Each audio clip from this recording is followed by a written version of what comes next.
بدون اي مهاجم. حداد ليس مهاجم.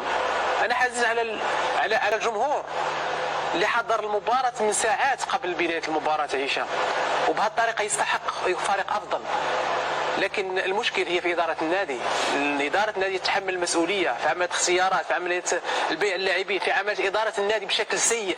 أشخاص صراحة فاشلين، أشخاص فاشلين هشام، ولا يستحقون هذا النادي، لأن النادي عنده جمهور كبير في المغرب وحتى في أفريقيا.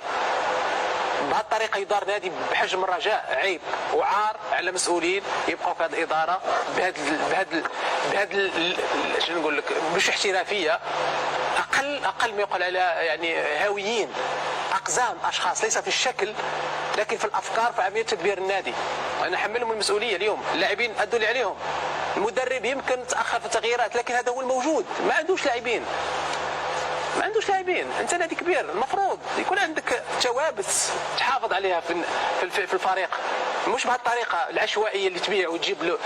بعدين الاداره عندك مدرب تجيب 3 مدربين في موسم اشد. يعني انا صراحه اتاسف جدا للجمهور. دائما الجمهور نادي جمهور كبير، ودائما وراء الفريق، ودائما يكون الفريق امس حاجه دائما النادي وراه والجمهور وراه. لكن مع المسؤولين هذا الشيء اللي موجود هشام، المفروض العقليه تتغير اكثر. يجيو اشخاص عندهم فكر وعندهم افكار على المستوى البعيد، على المستوى الاقتصادي، على المستوى النادي، على مستوى البطولات.